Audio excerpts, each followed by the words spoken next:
Because that's when mine seems to change. Okay. I like it blue, black and white, how do you do it? When you do view base, is there something with the layers that happens in the background? Did anybody pick that up out of the text? There's like another all your options. Okay, on your options, Yeah. are you talking about this game? No, I'm talking about the layer properties. Oh, in your layer. So I'm going to go back to my home ribbon. Okay. And so I grab, not there. Are you talking about this guy right here? Yeah, but like when I have the property like box open. Okay.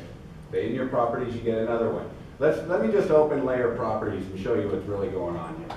Okay. So if you would open it up. As soon as you do the view base command, you get a couple new layers. There are these two I've highlighted right here. You've got an MD hidden and an MD visible. That's where it's storing all this line work that you're doing. Now you're going to get some others. If you run a section, we're going to get a hatching layer. And you're also going to get a cutting plane layer. But then you then have to go in and set the properties of this, because my hidden lines, it's got the right line type of hidden too, it's got the wrong line weight, it puts it at 0.014. So just edit these layers. So I'll just come in, as soon as you do view base, this should be your first step, is you just come in here, and I'm going to grab my hidden, set my line weight correct, 012, grab my visible, set my line weight to 024, and then the color is left up to you. So Lisa, if you want it to be black, leave it on white. If you want it to look like we've been doing all the way along, go ahead and switch it, which would be yellow and green for those two layers. Notice now mine has switched. So I did create those layers to try and display this stuff correctly. Again, Autodesk does not have any drafters on staff. We have to send this video to Autodesk. So are those popping up because those are the lines that are there? Yeah, this is just a projected line off of the model based on what it saw. And it's storing that information on those two layers. Like if I don't want to see hidden lines, I can turn those off, right, in this. I can turn them off another way. I can freeze the layer. Okay. If I don't want to see those hidden lines, I can also come in here and freeze that MD hidden. Okay. All my hidden lines are gone. So if you had drawn something with phantom lines, then there would be an MD phantom. No. No, because that is actually pulling a section, and it does a layer for that. And we'll get into that next week again. Now, folks, keep in mind, if you want center lines on here, where are you going to put them? Put them in paper space. Do all your 2D line work that you need to supplement this here. Now, do we do that? Yes, we do that constantly. I mentioned before, if I'm modeling a building like this, I'm not modeling the studs in the wall. I'm not modeling the nails that go together on it. I'm not doing it. It takes too much time. I'll pull my view and then draw right over the top of it, because I'll get my generic shapes, like the wall, and then I'll just add 2 top plates, 1 bottom plate, just a couple lines, and call them out separately. And I'll do that 2D line work here in paper space.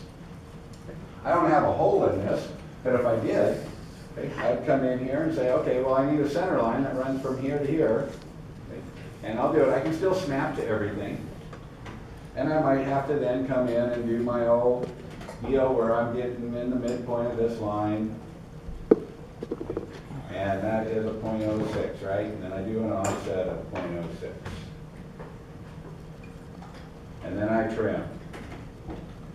You still have to do all of this stuff, but you're now doing it in paper space versus model space. Again, you go to all this effort and you change the scale, it's almost all gone. Now, I'll still have this center line, because this is drawn 1-to-1, correct? No DSF applied. So I can move it and copy it and do all that stuff with it, without a doubt.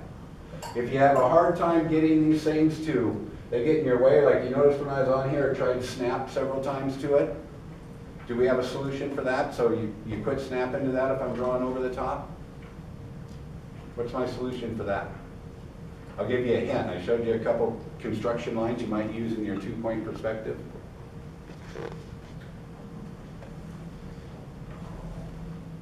You still snap to it, but you can't delete it accidentally.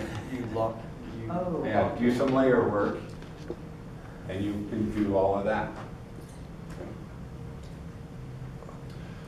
All right, in essence, that's really how we go about annotating 3-dimensional models. We do it in paper space. Remember, your scale is 1-to-1, no DSF applied. Don't forget, even though you're doing that, that title block down here needs to read the correct scale, because the shape description probably may be scale. This is 1-to-2, needs to be in my title block. I just apply all my annotation at a 1-to-1 scale, since I'm in paper space. So what you're basically saying is that if you're in model space and you change, the dimensioning changes with you if you change the size of your object. Right, because you can, when you're probably, well, it doesn't in model space either. It doesn't in either space. Well, the point is don't dimension till you're done. Yeah. Because when you do it in model space, geometry is always what size? Jesse?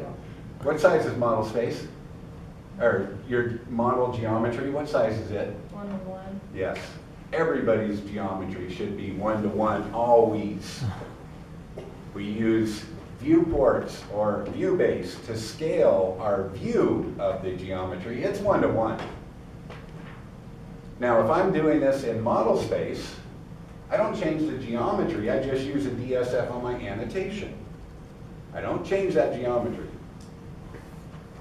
Remember, I've kind of said, if you ever feel like you want to scale your geometry, start doing this to yourself. Get something sharp, start sticking yourself, and say, no, bad.